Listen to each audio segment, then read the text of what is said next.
Dzień dobry Państwu. Nazywam się Krzysztof Rakowski i chciałbym Państwa zaprosić do obejrzenia trzeciego odcinka naszego nowego cyklu, który nazwaliśmy Drugi plan historii.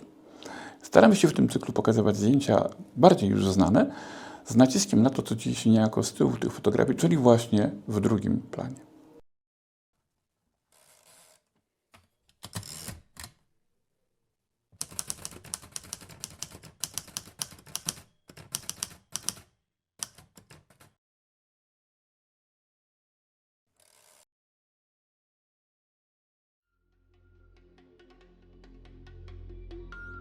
Dziś chcemy Państwu zaprezentować zdjęcie lotnicze terenu muzeum wykonane w 1964 roku. Zdjęcie przedstawia widok na komory gazowe oraz baraki 41 i 42, czyli łaźni i dezynfekcji. U dołu zdjęcia widzimy komory gazowe i dezynfekcyjne z dachem, który zamontowano nad bunkrem w roku 1946, po tym jak burza i wicher dwukrotnie w ciągu kilku miesięcy zerwały pierwotne zadaszenie wiaty zbudowanej tu przez Niemców w 1943 roku. W prawym rogu widzimy także kabinę do wyświetlania filmów, wybudowaną, jak mówi tradycja, jeszcze przez Sowietów w roku 1944, ale to pierwszy plan. Kiedy przenosimy wzrok wyżej, wciąż po prawej stronie kadru, możemy zauważyć walce do ubijania dróg zepchnięte na bok pomiędzy baraki 42 i 43. Co ciekawe, w miejscu, na którym je widzimy, na omawianej fotografii przeleżały 20 lat, od 1944 roku. I tylko lekko przemieściły się względem siebie. No cóż, najwyraźniej były dość trudne do ruszenia. Ten większy waży około tony. Dopiero w 1969 roku walce zostały umieszczone na miejscu, gdzie spoczywają do dziś, choć w międzyczasie zostały zabezpieczone przez ułożenie na specjalnej lawecie.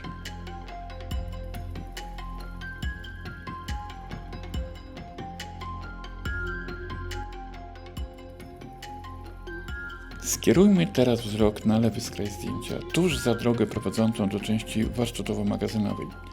Widzimy tu, tuż przy drutach, niewielkie podwyższenie terenu, przylegające do pól więźniarskich i ciągnące się na całej przestrzeni pól obozowych. W odległości 10 metrów od ogrodzenia teren się obniża. Czym było to obniżenie miejsca, pokazuje fotografia z roku 1944. Ten obniżony fragment to dawny ciąg komunikacyjny, wydeptywany codziennie przez patrole SS i komanda robocze wychodzące z poszczególnych pól. Patrole niemieckie przemieszczały się właśnie po tym obniżeniu i dlatego wówczas ten teren był pozbawiony roślinności, a teraz jest całkowicie zarośnięty trawą. Tak dochodzimy do drugiego pola. Już przy bramie zwracają naszą uwagę charakterystyczne kępy roślinności. To żywopłoty posadzone jeszcze w latach 1943-1944 nie najgorzej zniosły istnienie Lasu Pamięci, zarastającego pola Majdanka pomiędzy 1948 a 1961 rokiem. Po wykarczowaniu lasu okazało się, że oryginalny żywopłot zniósł to zadrzewienie całkiem nieźle, a na omawianym zdjęciu widzimy go w dobrej kondycji. Dziś też imponuje zwartością, a ma przecież nieco ponad 80 lat. Idąc bardziej na lewo napotykamy tzw. stare krematorium, a za nim ruiny pralni obozowej. A poniżej napotykamy kolejne rośliny. Te drzewa prawdopodobnie jesiony posadził w 1943 roku ogrodnik Majdanka Jerzy Kwiatkowski. Te oryginalne drzewa przetrwały zadrzewienie terenu i tu widzimy je stosunkowo jeszcze niezłej kondycji. Niestety w kilkanaście lat później padły, natomiast ocalało jedno drzewo z tych sadzonych przez Kwiatkowskiego.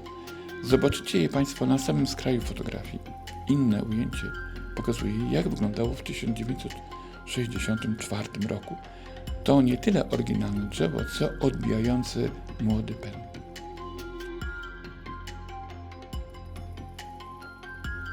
Na zakończenie chciałem Państwu pokazać jeszcze jedną ciekawostkę.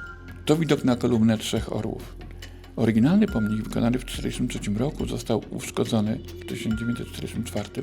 Wówczas wojsko zniszczyło jego głowicę i w tej postaci obiekt przetrwał do 1962 roku. Wówczas to Stanisław Trzyżyński, artysta rzeźbia z Nałęczowa, wykonał nową wersję orłów, która pierwotnie była wykonana z gipsu. To właśnie tę wersję widzimy na tej fotografii. W 1969 roku ten sam artysta wykonał wersję wykonaną z żelbetonu, której orły lub gołębie zlatywały nad Trzecim Polem do 2011 roku. W 2012 roku wykonano nową wersję tego pomnika, bardziej nawiązującą do oryginału Albina Bonieckiego niż kopia Strzyżyńskiego. Jej autorem jest Witold Marcewicz, rzeźbiarz z Bełżyc pod Lublinem. Dziękuję Państwu bardzo za uwagę. Miło nam, że jesteście z nami i do zobaczenia w następnym odcinku.